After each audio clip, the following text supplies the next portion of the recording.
Welcome back. ایک اور class third کا اردو ہوگا آج، اور ٹاپک بہت ہی امپورٹنٹ، بہت ہی سیریس اور ہمارے دلوں کے قریب.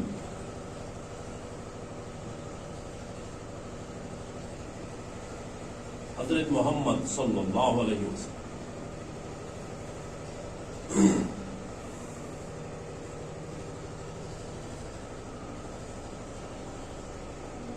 پیارے بچوں، جب سے دنیا بنی ہے اللہ تعالیٰ نے وقت وقت پر اپنے پیغمبر بھیجے، پیغام رساں بھیجے، نبی بھیجے اس دنیا میں، تاکہ وہ حق و باطل میں فرق سکھائے، تاکہ وہ وحدانیت کی تعلیم دے، تاکہ وہ سچے اور اچھے نیکوں کی ترغیب کرے اور برائیوں سے روکے.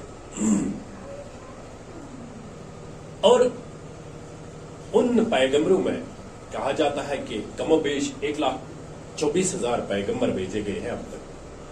اور آخر پر جب اللہ تعالیٰ کو یہ لگا کہ انسانیت اور انسان اس معیار، اس عقل کے اس معیار تک پہنچا ہے، شعور کے اس رتبے تک پہنچا ہے کہ انہیں آخری کتاب اور آخری نبی صلی اللہ علیہ وسلم سے نوازا جائے، تو انہوں نے یعنی کہ اللہ تعالیٰ نے انتخاب کیا، منتخب کیا محمد صلی اللہ علیہ وسلم کو، جو کہ نبی و آخر زمان ہے، جو آخری پیغام لے کر آئے اور جو آخری تعلیم دے کر گئے، جو رہتی دنیا تک قائم و دائم رہے گی.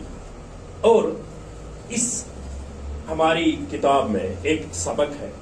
اسی حوالے سے مجھے خوشی ہوگی کہ میں یہ پڑھوں اور آپ سنیں.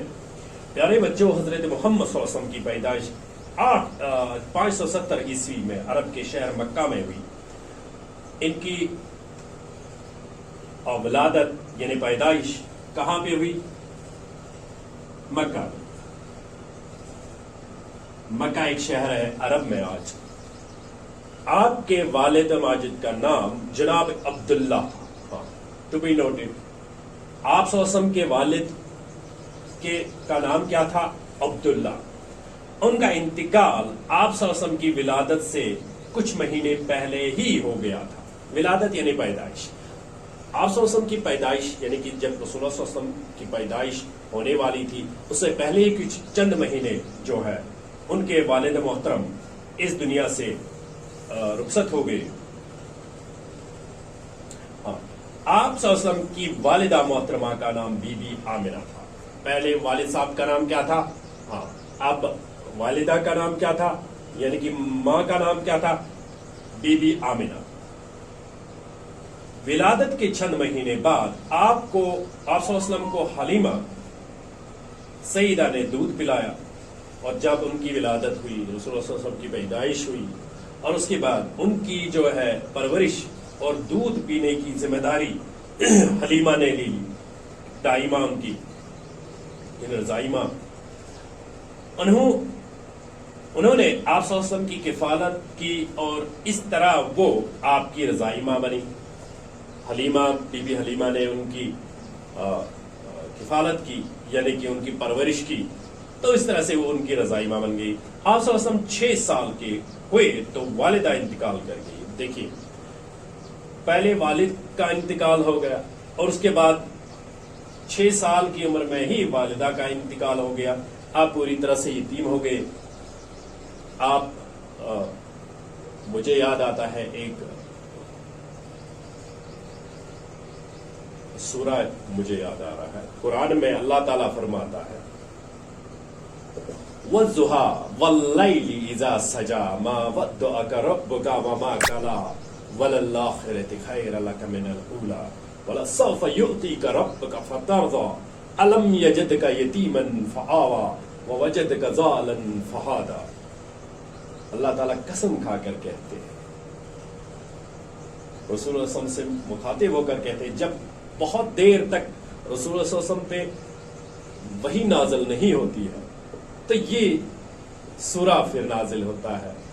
اس دوران رسول اللہ صلی اللہ علیہ وسلم کی تنگ دلی اور رنجش کا یہ عالم تھا کہ وہ بہت ہی مایوس تھے اور یہ سمجھ بیٹھے تھے کہ شاید اللہ تعالیٰ مجھ سے ناراض ہے. تب اللہ تعالیٰ نے یہ سورہ کی نزول کیا اس سورے کا، اور سورے میں کہتا ہے اللہ تعالیٰ قسم کھا کر کہتا ہے کہ کیا میں نے آپ کو یتیم نہیں پایا، کیا میں نے آپ کو تنگ دست نہیں پایا تو میں نے آپ کے لیے خزانے کھول دیے، میں نے آپ کو یتیم نہیں پایا تو میں نے آپ کو پال لیا. یہاں پہ یہ دیکھ سکتے ہیں ہم کہ رسول اللہ صلی اللہ علیہ وسلم پہلے باپ گزر گئے اور اس کے بعد والدہ کا انتقال ہو گیا، یہ پوری طرح سے یتیم ہو گئے. پھر آپ صلی اللہ علیہ وسلم کی پرورش آپ صلی اللہ علیہ وسلم کے دادا عبد المطلب نے کی. اس کے بعد آپ کے دادا پہ اس کا فرض آ گیا، انہوں نے ان کی پرورش کی. 8 سال کے ہوئے تو عبد المطلب بھی وفات پا گئے. دیکھیے یکے بعد دیگر. اب ان کے بعد ان کی والد اور والدہ کے بعد اب جب دادے نے ان کی کفالت شروع کی، پرورش شروع کی، تو وہ بھی چل بسے جب ان کی عمر آپ صلی اللہ علیہ وسلم کی عمر 8 سال کی تھی.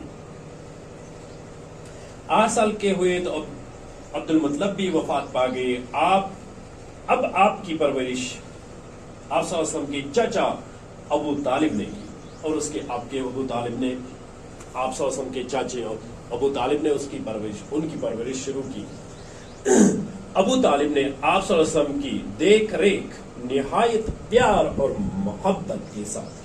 ہاں ظاہر سی بات ہے، چاچے نے ان کی اب کفالت، ان کی پرورش بہت ہی پیار سے، بہت ہی اچھی طرح سے کی. حضرت محمد صلی اللہ علیہ وسلم بچپن سے ہی سچے اور نیک تھے. یہ بچپن سے ہی سچے اور نیک تھے. انہیں قرآن میں کہا گیا کہ آپ، اللہ تعالیٰ کہتا ہے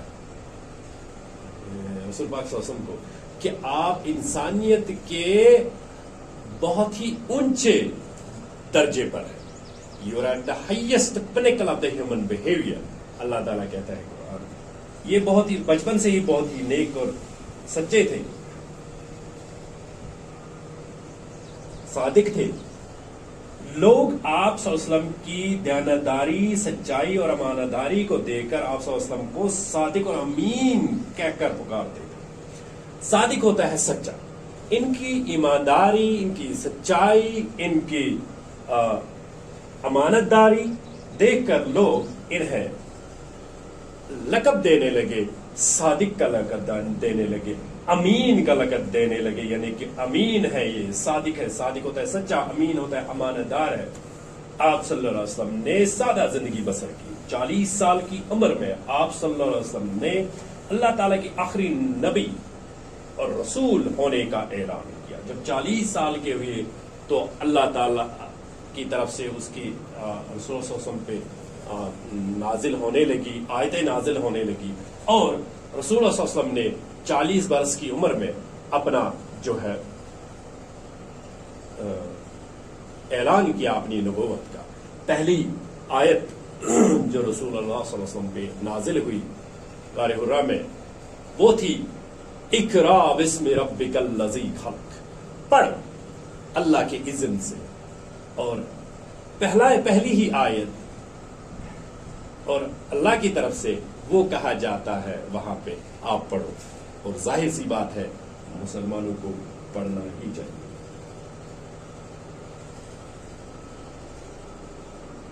چاہتی سر ہاں آپ صلی اللہ علیہ وسلم نے عالمی انسانیت کو بھائی چارہ، نیکی اور عالمی امن کے پیغام سے نوازا.